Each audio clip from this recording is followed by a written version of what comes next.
നമ്മൾ ഇന്ന് ഉണ്ടാക്കുന്ന റെസിപ്പി ചിക്കൻ വോണ്ടൺ ആണ്. അപ്പോൾ അടിപൊളി ടേസ്റ്റുള്ളൊരു സ്നാക്കാണിത്. നമുക്കെന്നാൽ എങ്ങനെ ഉണ്ടാക്കുന്നതെന്ന് നോക്കിയാലോ.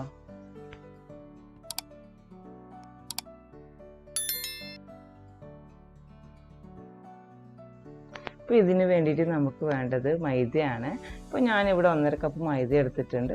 ആവശ്യത്തിന് ഉപ്പും ഒരു മുട്ടയും കൂടി ചേർത്ത് കുറച്ച് വെള്ളം കൂടി കൂട്ടി നന്നായിട്ടൊന്നിത് കുഴച്ചെടുക്കാം നമുക്ക്.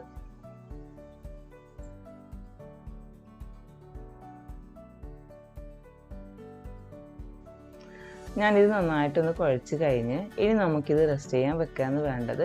ഒരു 15 മിനിറ്റോളം നമുക്കിത് റെസ്റ്റ് ചെയ്യാൻ വെക്കാം. അപ്പോഴത്തേക്ക് നമുക്ക് ഫില്ലിങ് എങ്ങനെ ഉണ്ടാക്കേണ്ടതെന്ന് നോക്കാം.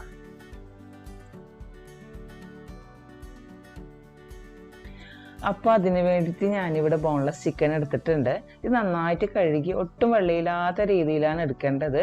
എന്നിട്ട് ഇത് നന്നായിട്ടൊന്ന് മിക്സിയിലൊന്ന് അരച്ചെടുത്തിട്ട് വരാം നമുക്ക്. ഇനി നമുക്കിതിന് വേണ്ടത് സ്പ്രിംഗ് ഓണിയൻ ആണ്. അപ്പോൾ അത് ചെറുതായിട്ട് കട്ട് ചെയ്തിട്ട് ഞാനിവിടെ എടുക്കുന്നുണ്ട്. ഇത് നമ്മുടെ ചിക്കൻ ഇവിടെ ഞാൻ നന്നായിട്ട് അരച്ച് വന്നിട്ടുണ്ട്. അപ്പോൾ ഇതുപോലെയാണ് വേണ്ടത്. ഇനി നമുക്കിതിലേക്ക് ഒരു ടീസ്പൂണോളം ജിഞ്ചർ ഗാർലിക് പേസ്റ്റാണ് ഇടേണ്ടത്. പിന്നെ നമുക്കിതിലേക്ക് വേണ്ടത് ഒരു ടീസ്പൂണ് ഗീ ആണ്. ഗീ തന്നെ വേണമെന്നില്ല, അതിന് പകരം ഓയിൽ ഒഴിച്ചാലും മതി. പിന്നെ നമുക്കിതിലേക്ക് വേണ്ടത് പച്ചമുളകാണ്. അത് ഒരു പച്ചമുളക് ഞാൻ ചെറുതായിട്ട് കട്ട് ചെയ്തിട്ട് ഞാൻ ഇതിലേക്ക് ഇടുന്നുണ്ട്. പിന്നെ നമുക്ക് വേണ്ടത് സ്പ്രിംഗ് ഓണിയൻ ആണ്. ആ നേരത്തെ കട്ട് ചെയ്ത് വെച്ച സ്പ്രിംഗ് ഓണിയൻ ആണ് ഞാൻ ഇടുന്നത്. അതൊരു 1/2 കപ്പോളം ഉണ്ട് ഇതിൽ.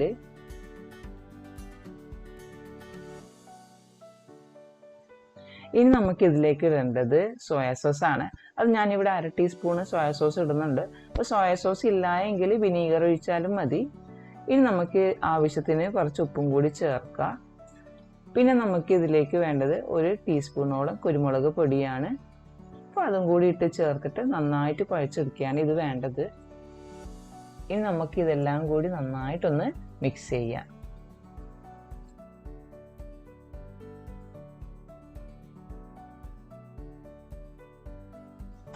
അപ്പോൾ നമ്മളെ ഫില്ലിങ് ഇവിടെ റെഡി ആയിട്ടുണ്ട്. ഇനി നമ്മൾ റെസ്റ്റ് ചെയ്യാൻ വെച്ച ഡോയില്ലേ അതൊന്ന് പരത്തിയെടുക്കുകയാണ് വേണ്ടത്.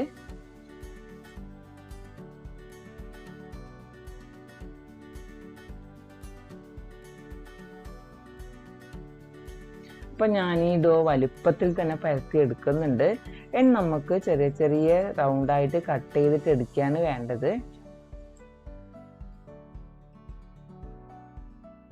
ഞാനിപ്പോൾ ഇവിടെ വലുതായിട്ട് തന്നെ പരത്തി എടുത്തിട്ടുണ്ട്.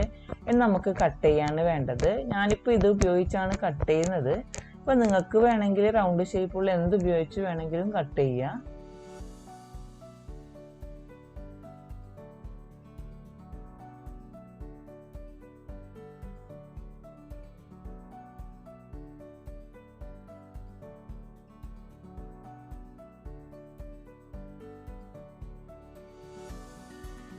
ഇപ്പോൾ ഞാനെല്ലാം റൗണ്ട് ഷേപ്പായിട്ട് കട്ട് ചെയ്തിട്ട് എടുത്തിട്ടുണ്ട്. ഇനി നമുക്ക് എങ്ങനെയാണ് ഫില്ല് ചെയ്യേണ്ടതെന്ന് നോക്കാം.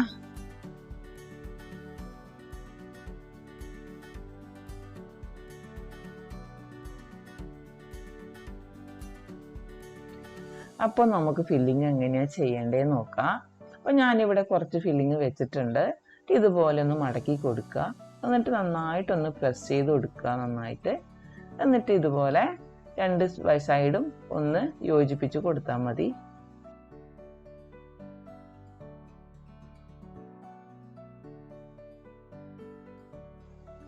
അപ്പോൾ ഒരിക്കൽ കൂടി ഞാൻ കാണിച്ചു തരാം എങ്ങനെയാണ് ചെയ്യേണ്ടതെന്ന്. വളരെ സിമ്പിളായിട്ട് ചെയ്യാൻ പറ്റുന്നതാണിത്.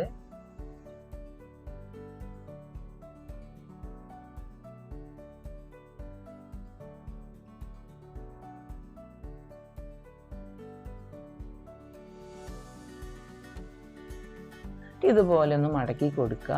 എന്നിട്ട് നന്നായിട്ടൊന്ന് പ്രസ് ചെയ്ത് കൊടുക്കുക നന്നായിട്ട്.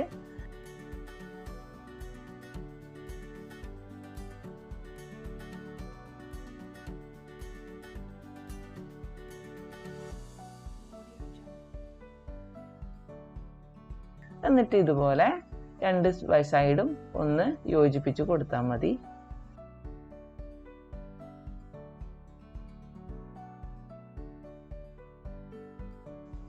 ഇതുപോലെ ഞാൻ എല്ലാം ചെയ്തു വെച്ചിട്ടുണ്ട്. ഇനി നമുക്കിത് ഫ്രൈ ചെയ്യാണ് വേണ്ടത്. നമുക്കൊന്ന് ഫ്രൈ ചെയ്തിട്ട് വരാം. ഞാനിവിടെ ഒരു പാനിൽ ഓയിൽ എടുത്തിട്ടുണ്ട്. അപ്പോൾ നന്നായിട്ട് ചൂടായി കഴിഞ്ഞാൽ നമുക്കിത് ഇതിലേക്ക് ഇടുക. അപ്പോൾ എന്നിട്ട് നമുക്ക് ലോ ഫ്ലെയിമിലേക്ക് മാറ്റാം. അതെന്താന്ന് പറഞ്ഞാൽ നമ്മളിപ്പോൾ ഇതിൽ വേവിക്കാത്ത ചിക്കനാണല്ലോ ഇട്ടിരിക്കുന്നത്. അപ്പോൾ അത് നന്നായിട്ടൊന്ന് വെന്ത് കിട്ടണം. അപ്പോൾ അതുകൊണ്ടാണ് ലോ ഫ്ലെയിമിൽ ഇത് ഫ്രൈ ചെയ്തിട്ട് എടുക്കുന്നത്.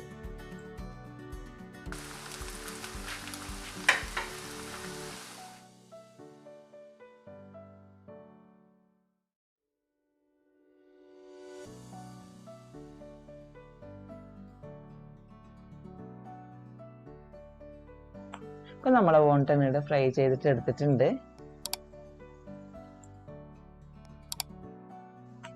അപ്പോൾ നമ്മൾ വോണ്ടൺ റെഡി ആയിട്ടുണ്ട്.